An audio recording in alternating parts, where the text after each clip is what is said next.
সেটা তো কোনো মাই চায় না, তাই না? আর অন্যের সন্তান? শোন, ঘরে গিয়ে একদম চুপচাপ বসে থাকবি, আমি তোর খাবার নিয়ে আসছি। হুম, যা। তোমারও তো কিছু খাওয়া হলো না। না, বাড়িতে যখন আছি নিশ্চয়ই কিছু কিছু খাওয়া হবে। আর স্বামী তো আছেই। আপার উপর তোমার ভরসা দেখলে মাঝে মাঝে খুব ভালো লাগে, আবার মাঝে মাঝে হাসিও আসে। কেন হাসি পায় কেন? তোমার মতো এমন শক্ত সামর্থ্য এত বড় মানুষ যখন ছোট বাচ্চার মতো একজনের উপর ভরসা করে, তখন হাসি আসবে না? স্বামী ওই ভরসাটা আদায় করেছে, এমনি এমনি তো রাখি না। শুধু তুমি তার ভরসাটা রাখতে পারলে না। উপরে বউ, নিচে ভালোবাসা। দুর্বল মানুষের নিজের হৃদয়ের উপর নিয়ন্ত্রণ থাকে না মায়া। আমি মানুষ হিসেবে খুবই দুর্বল। তোমার স্বামী, স্বামী মানুষ হিসেবে কেমন? সবল না দুর্বল? স্বামীর মতো এত সবল মানুষ আমি একজনকে দেখেছি, আমার মা। তোমার সবল দুর্বলের যুক্তি হৃদয়ের ব্যাপারে অন্তত ঘটে না। মানে?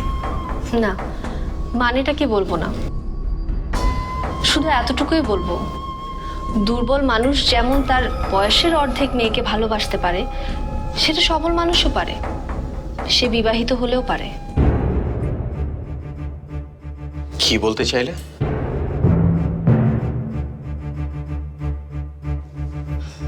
আমাকে এসব বলতে নিষেধ করেছো ইমরান, না হলে বলতাম। তুমি শুধু হিসাব মিলিয়ে দেখো একবার, যোগ বিয়োগ গুণ ভাগের হিসাব না, হৃদয়ের হিসাব। হিসাব করো, কেন সব কিছু ঠিক হওয়ার পরও জেনি বিষ খায়? কেন এবার রবিনের বিয়ে ভেঙে যায়, আর বিয়ে ভাঙার দিন বাইরে খেতে যেতে হয় আনন্দ করতে? আর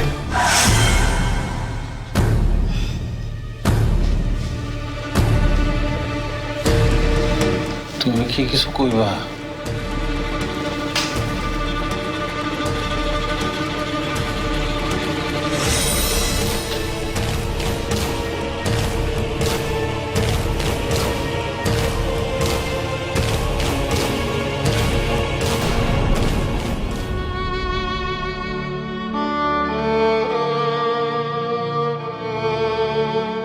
আমি চলে যাব, অনেক দূরে চলে যাব। আমাকে নিয়ে আর কারো কোনো সমস্যা থাকবে না।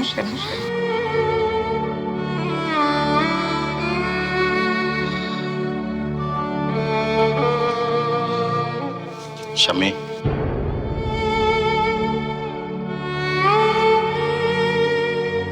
স্বামী।